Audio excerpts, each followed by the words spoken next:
Hi, welcome to my week 4 presentation. This is Georgina Villasenor-Lee, and in this presentation I will be discussing my view or stance on private and public sector. The differences matter. So for sake of this presentation, I have selected a government and a private agency, both of which are responsible for workforce development in the community, with assisting people finding jobs, giving them training opportunities to develop their skill sets. And so I was able to identify Apple One as the private agency and Riverside County's Workforce Development Center as the government agency. So in response to the question that was posed for this week, I developed the following thesis.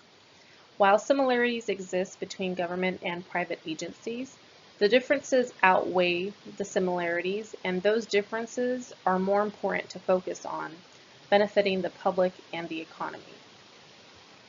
And there are 3 themes that will support my thesis. I'll discuss the similarities, the differences, and then opportunities.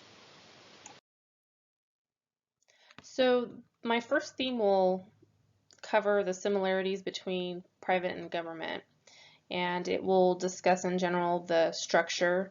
So in terms of how it's organized with centralized control, I'll be able to highlight Taylor and Fayol in that respect, the chain of command and division of labor. So the fact that there's a specific chain of command in both organizations or agencies, and people are then assigned to specific positions based on what they do. So to support that, I'll discuss Weber and Fayol.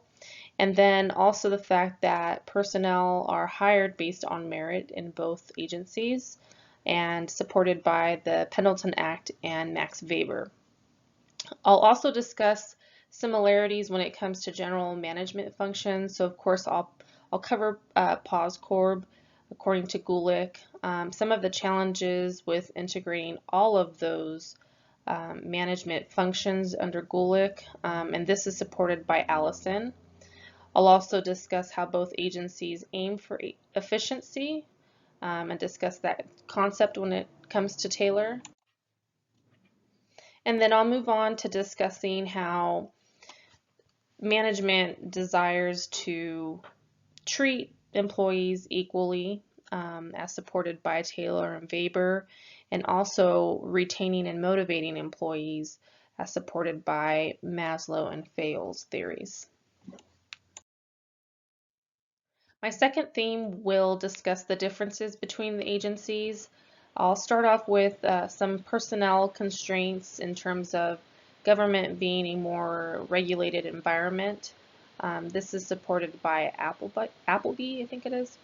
And then the fact that there's a higher turnover when it comes to management in public sector. So there's a shorter tenure there, and succession planning is a very big challenge, almost impossible when it comes to a government agency. So I'll highlight, or that will be supported by Graham Allison as well. The challenge with resources too, how private is able to focus more on efficiency and competition. They're incentivized by profits. This again is supported by Graham Allison.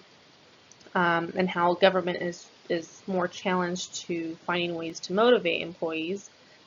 They're actually needing to motivate them differently than in the private sector. And then I'll discuss also equity, how the government is responsible for providing equitable services to the public, and they're also tasked with solving very complex societal problems, as Riddle and Weber discuss. I'll also discuss the differences in decision making, how in government the focus is more on the public interest and being fair and uniform as possible. I'll also discuss how it's slower in the public sector for decision making with the concept of incrementalism as presented by Lindblom. And then how government is more subject to public scrutiny, so there's a higher degree of accountability and transparency as well than the private sector. My last theme will highlight and kind of transform these differences into opportunities. Um, and I want to touch on a concept that I thought was pretty interesting by Graham Allison, and that's called the constitutional difference.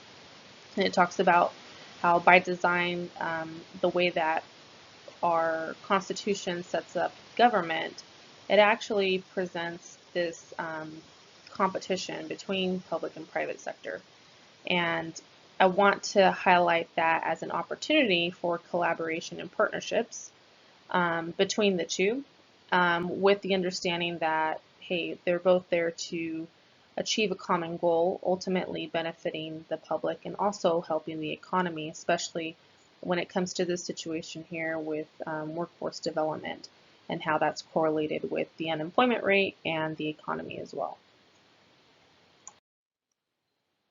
So to conclude this presentation, the goal is to highlight the general similarities that there are between the two agencies, but there are far more differences when it comes to comparing the two, and that's what's most important. And it's making the most out of those differences to bring that to as an opportunity for the people. So in essence, both public and private will be achieving that common goal.